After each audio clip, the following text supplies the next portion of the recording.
तेरी बाहों में जीना है,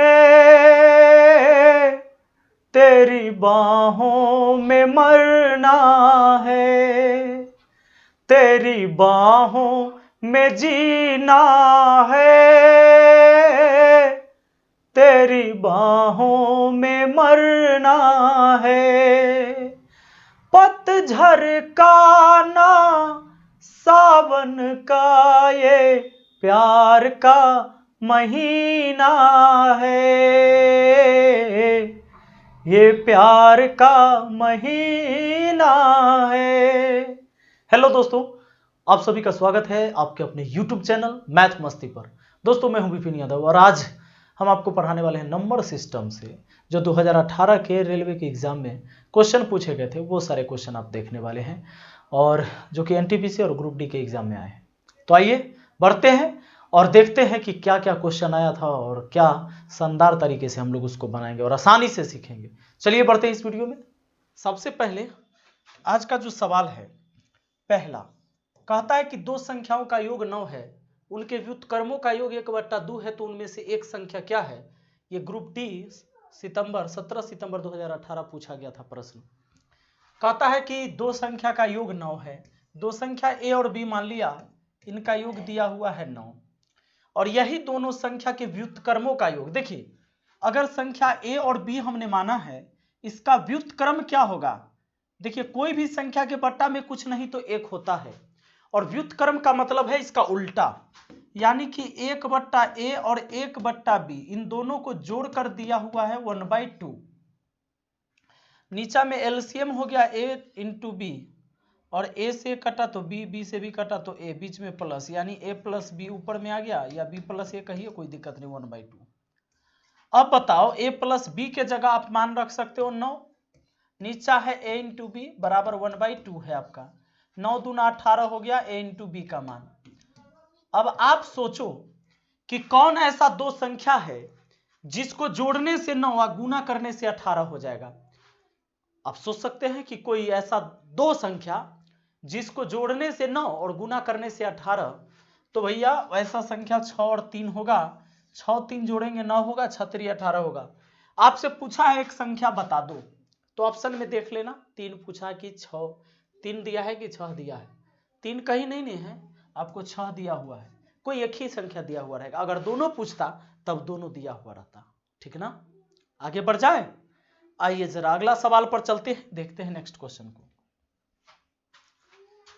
कहता है कौन सी संख्या 4 से पूरी तरह विभाज्य है, कौन सी संख्या 4 से पूरी तरह विभाज्य है। देखिए टेस्ट ऑफ डिविजिबिलिटी का रूल कहता है कि 4 से वही संख्या कट सकती है जिसका अंतिम 2 अंक, कैसा, अंतिम 2 अंक, अंतिम 2 अंक अगर 4 से कटती है तो वह पूरी संख्या 4 से विभाजित होगी। अंतिम 2 अंक 4 से कटती है तो पूरी संख्या 4 से विभाजित होगी। अंतिम के 2 अंक देख लो, नहीं कटने वाला, नहीं कटने वाला, नहीं कटने वाला, कटने वाला, 19 चौके 76, यानी ऑप्शन बी हमारा आंसर हो जाएगा। किसी भी संख्या के अंतिम 2 अंक अगर 4 से कटती है तो वह संख्या 4 से जरूर कटेगी। आगे बढ़ जाइए, अगला सवाल पर आ जाइए। क्या पूछा था सवाल, 276x1 ये दिया हुआ है 276x1, ये 3 से विभाज्य है, x के संभावित मान का योग क्या होगा। x के संभावित मान का योग क्या होगा, माने x के जगह ऐसा क्या क्या रखिएगा, वह संख्या 3 से कट जाएगा। यह संख्या डिवाइड हो जाना चाहिए 3 से, x के जगह ऐसा क्या क्या रखिएगा, सुनिएगा दोस्तों। 3 से कटने का नियम यह है कि उसके अंकों का योग 3 से कटना चाहिए। जैसे मान लो कि आप पता है आपको 36 कटता है 3 से, कटता है ना, इसलिए कि 3 + 6 जोड़कर कितना हुआ 9, ये 9 कट जाएगा 3 से, इसीलिए 36 कटता है। अगर 42 की बात करें तो देख लीजिए 3 से कट जाएगा, 4 और 2 जोड़कर कितना हुआ, 4 + 2 कितना हुआ, 4 और 2 6, 6 कटता है 3 से, यानी इसलिए 42 कट जाता है। 111 भी 3 से कटेगा, क्यों, क्योंकि 1 2 3 जोड़ के हुआ 3, तो 3 से 3 कट जाता है, इसलिए 111 भी कटेगा। तो 3 से काटने का नियम आप समझ गए होंगे। जो जिस संख्या के अंकों का योग 3 से कट रहा है वही संख्या 3 से कटेगी।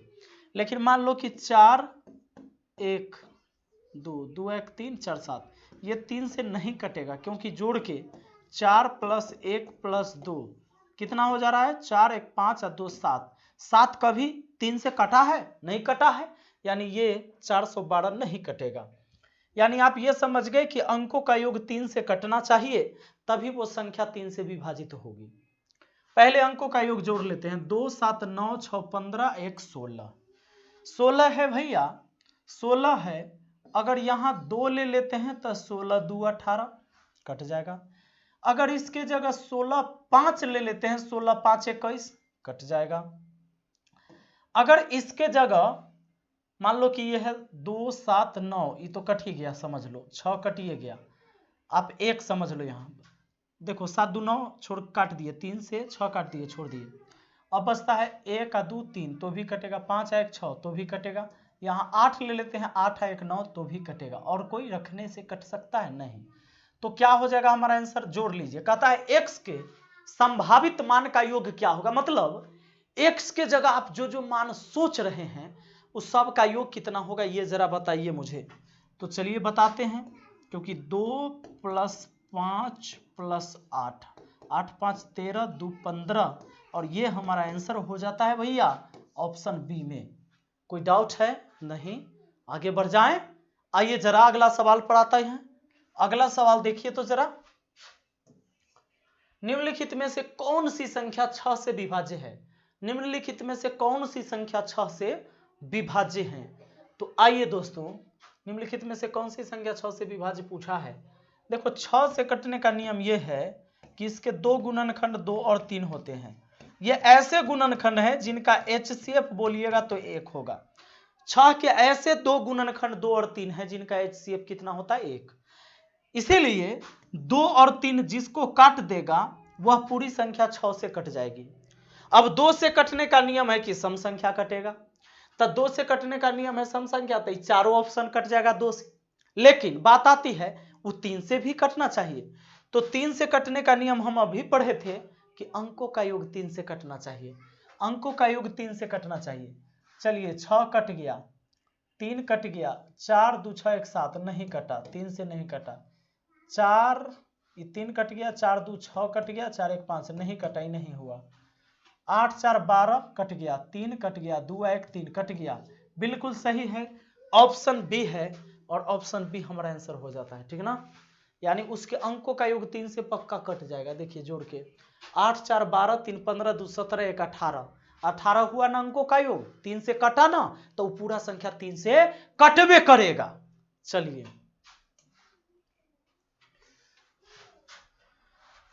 कहता है इनमें से कौन सी संख्या 9 से विभाज्य है? इनमें से कौन सी संख्या 9 से विभाज्य है भैया? 9 से भी कटने का वही नियम है कि अंकों का योग 9 से कटना चाहिए।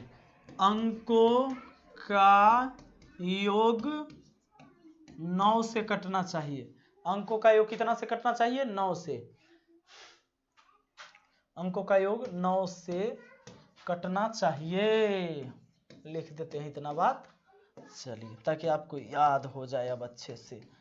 अंकों का योग 9 से कटना चाहिए। तो देख लो अंकों का योग 9, 9 कट गया, 9 कट गया, 3 2 5 नहीं कटा। चलो 9 कट गया, 9 कट गया, 2 और 3 5 1 6 नहीं कटेगा।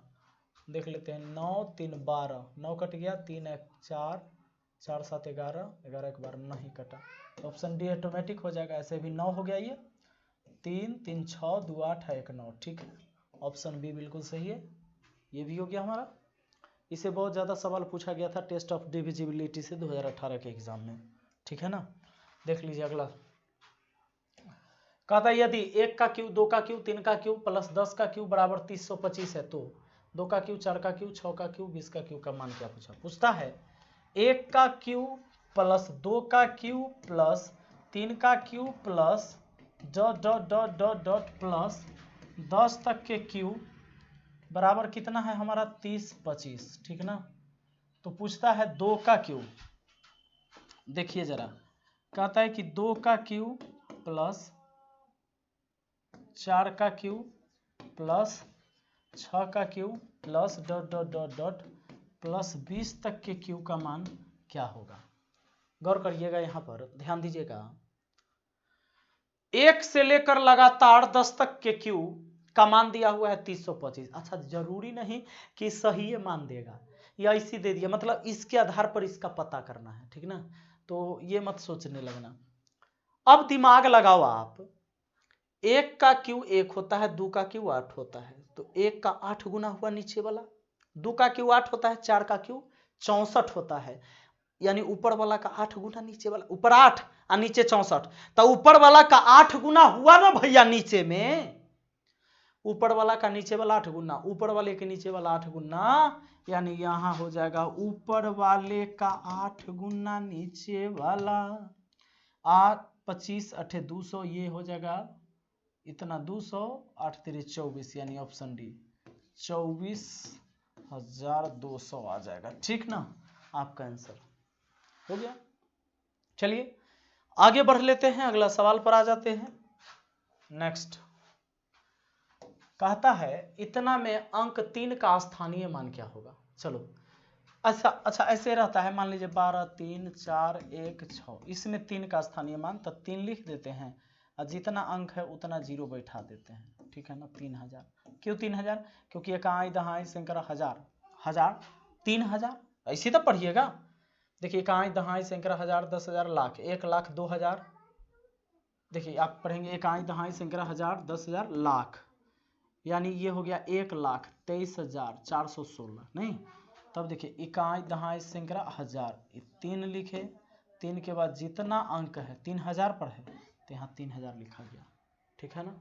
अब चलिए, तो उसी तरह आपको क्या करना है, इस बार है दशमलव वाला, हो सकता है दशमलव वाला को मिस्टेक करे, ये 3 को लिख लो, लिख दिया, लेकिन दशमलव के बाद है, दशमलव के बाद 1 2 3 4, ये चौथा अंक है, तो नीचे में 1 देकर 4 जीरो बैठा लीजिए, बस हो गया।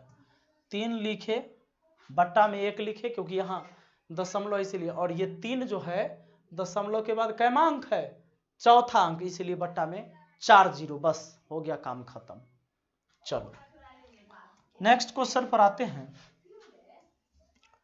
एक सूक्ष्म जीव प्रत्येक 24 घंटे में अपनी संख्या को दुगना कर लेता है, 30 दिन के अंत में इसकी संख्या 84 लाख है, इसकी संख्या 21 लाख कब थी।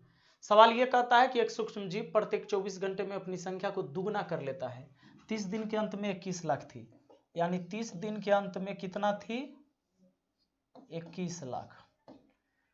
30 दिन के अंत में इसकी संख्या 84 लाख थी, सॉरी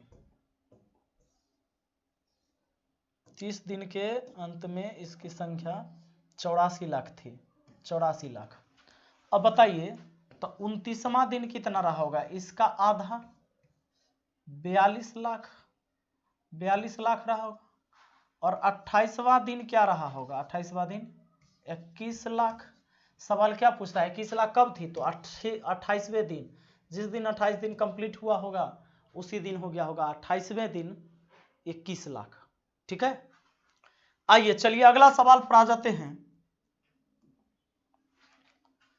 कहता है प्रतियोगिता में 5 बच्चे भाग लेते हैं, प्रत्येक बच्चा एक दूसरे के साथ खेलता है, तो कितने खेल खेले गए। सारे इंपॉर्टेंट सवाल हैं आज के, सुन लीजिए।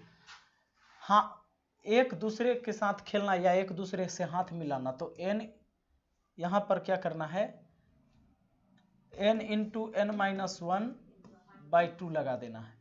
n के जगह आदमी कितना है, 5 बच्चा, फिर 5 में से 1 चला जाएगा बट्टा 2, ये ऊपर 5 था, 4 है बट्टा 2, 2 से 4 को काटा 2 बार में, 5 दूना 10, ये हो जाता आपका आंसर ऑप्शन डी, ठीक है ना।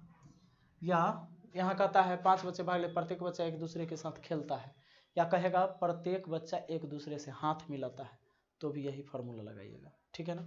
और ई फार्मूला ना लगा दीजिएगा, n इंटू n प्लस 1/2 वाला, कहला न लगाइएगा भैया, इसलिए कि ई तक प्राकृत संख्या के योग के लिए यहाँ +1 हो जाते हैं, -1 है, ठीक ना, याद रहे हैं। चलिए नेक्स्ट क्वेश्चन कहता है कक्षा में लड़कों की संख्या लड़कियों की संख्या की 3 गुनी है, निम्नलिखित में से कौन सी संख्या कक्षा में कुल बच्चों की संख्या को प्रदर्शित करता है।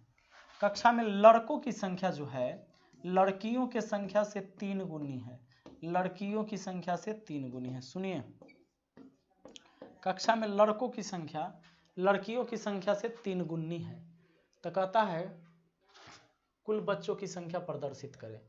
अब एक बात बताओ, लड़का लड़की का संख्या कभी दशमलव में नहीं होगा, तो अनुपातिक योग कितना हुआ लड़का लड़की मिलाकर अनुपात में 4। ये 4 जिसको पूरा पूरा काटेगा वही संख्या होगा। और कहता है कि कौन नहीं होगा, तो 4 से जो नहीं कटेगा, 4 से कौन नहीं कटेगा, ऑप्शन सी। कहता है कौन नहीं होगा, तो ऑप्शन सी नहीं होगा, क्योंकि 4 के बराबर अगर 42 लीजिएगा, टोटल विद्यार्थी 4 और टोटल लीजिएगा 42, तो नहीं होगा, क्योंकि 1 की वैल्यू कितना आ जाएगा 42/4, ये 42 का आधा कितना हो जाएगा 21, 4 का आधा 2, इस 10 हुआ, यानी 10.5। अब अगर यहाँ से निकालिएगा लड़की की संख्या तो 10.5 होगा, क्योंकि अनुपात 1 का मान 10.5 है। तो क्या 10.5 को कभी लड़की होगी, नहीं होगी, इसलिए नहीं हुआ। लेकिन अगर 48 लेते तो हो जाता भैया, 3 और 1 हुआ लड़का लड़की मिलाकर 4 और रियल में 48, अनुपात 1 का वैल्यू 12 चौके 48 12, तो लड़की 1 के वैल्यू 12 और लड़का 12 तियाई 36, 36 गो लड़का और 12 गो लड़की, तो हो जाता। हमसे पूछा कौन संख्या नहीं होगा, तो यह नहीं होगा, ऑप्शन सी। ठीक है, आइए, ठीक है, अब बढ़ते हैं, फिर अगली वीडियो में मिलते हैं आपसे। धन्यवाद।